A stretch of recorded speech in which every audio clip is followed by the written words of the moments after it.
Hello, I am Lotus, and I need to apologize because since I am working on mobile and solely mobile, whatever image I want to be the thumbnail needs to appear in the first 0.7 seconds of the video. So, I apologize. Well, this is an original Undertale audio. If you do not like it, that is fine. If you have a critique, leave it in the comment. If you have an opinion on Undertale, I don't care. It makes me happy. Okay? Bye-bye. Or continue. You were sitting in a library. Well, not any library. Your favorite library. The school library. You went there at lunches, and during any breaks you had classes where the teacher didn't show up in the first minutes.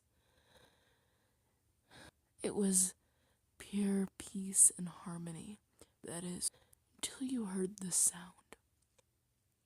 The sound you hated the most. The laughing of jocks.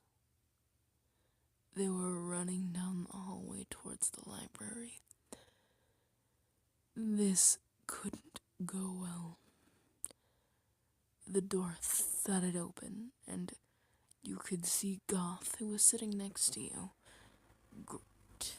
grip very, very tightly on his book, trying to keep his cool. Just as you felt a tug on your hair, but you didn't have long to process it, because you fell out of your chair onto the floor. It was the cant, Jock. You never bothered to memorize their names. Why memorize the name of a demon, you know? But as you were looking up at him, you saw a bony black hand grab on his shoulder, and then you saw him fall to the ground. And then you saw that same bony hand reach out for you. Hey, are you okay? It was the only Jock who hasn't ever done anything particularly mean towards you.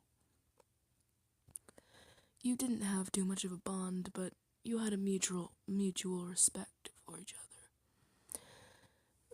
You reach out your hand and he pulls you up. He pats your back, and as the other cat tries to get up, he stomps on his ankle, leaving the cat hissing in pain. Well, quite literally. And the black skeleton hands you a piece of paper and drags the cat Jock out, following the other Jocks, knowing that PJ would come back for them anyway. He was the ringmaster and kind of the moral compass. The second they left and the door was closed, Goth let out the biggest sigh of relief you've ever heard. Oh my god, I thought they would never leave. You giggle and get up. Where are you going? You tell him that you have to go do something. You put your book in your satchel and peer out the door until you see the Jocks turn the corner towards the basketball court. You sneak out and stay at least one corner behind them at all times. Something intrigued you now about this black skeleton. The next day, you found yourself watching him from behind a corner too. And the next, and the next, and the next. Till one day, you had just pretended like you were reading at one of his games. But when he had scored a goal, you jumped up out of your seat and, out of reflex, started cheering the loudest. Everybody turned and looked at you, because you said you were just there to read. And it startled PJ, since everybody had stopped cheering but you. He turned over to you, and you blushed a bit, and sat back down, digging your nose in your book. You could hear him chuckle as you pressed your face against your book, so much that if you thought if your face got any hotter, the book might catch on fire. Later on that day, while you were trying to forget it, you were at the fountain getting a drink, and you felt a cold, bony hand reach on your shoulder. You thought it was your old pal Goth, so you turned around and gave them a hug. Whoa there! That voice didn't belong to Goth. You had realized the mistake you made instantly. You pushed them away and started bowing as an apology. You watched a little bit too much anime. They started laughing. Isn't that a bit formal?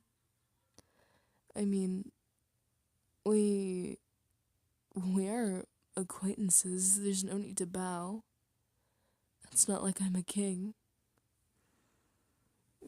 You felt your face heat up more, and you went back to go get a drink, not realizing that he was still behind you. You felt a breeze lift up your skirt, and you turned around, and being raised in the house that you were in, reflexively roundhouse kicked him in the face, causing him to fall over. You grabbed your satchel and held it up against your face.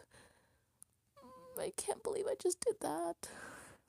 You were starting to panic because he hadn't responded in pain yet, thinking that you had knocked him out, or at least put him in a state of shock. But he started laughing. You got some balls on you, I'll give you that. You started laughing too, so hard that you were both falling over on the floor. And you laughed for a solid 5 minutes. You never did that. I guess it was less of because it was funny and more of because you were happy.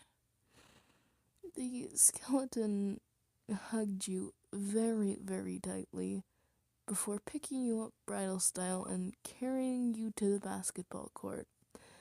Everybody was gone at that time, and all the jocks were in the basketball court cleaning up. PJ placed you down and put an arm around your shoulder. You were still holding onto your satchel, terrified to be around this many jocks at once.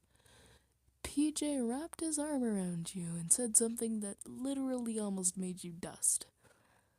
This is my new girlfriend, guys.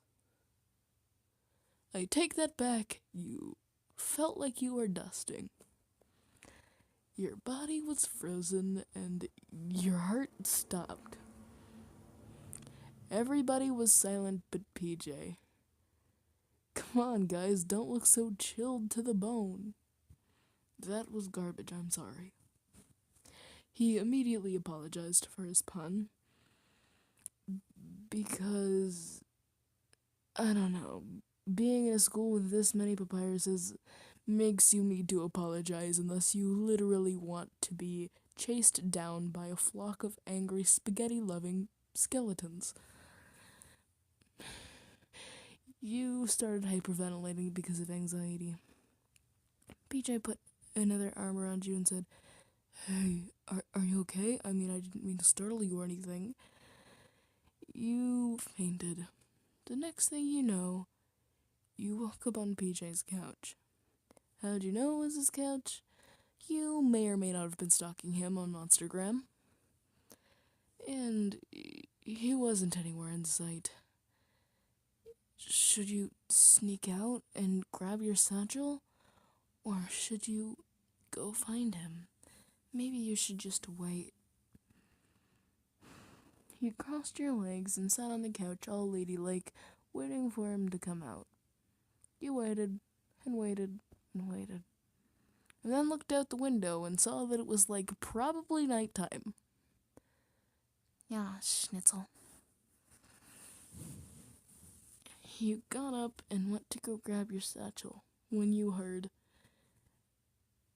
footsteps coming down the stairs. You looked around and Oh no, that's not PJ. That's ink and error sans. Oh no, this couldn't be good. You grabbed your satchel and hid in the coat rack. What do? Do I call for PJ? Do I stay hiding? They're gonna think I'm a thief. Oh no.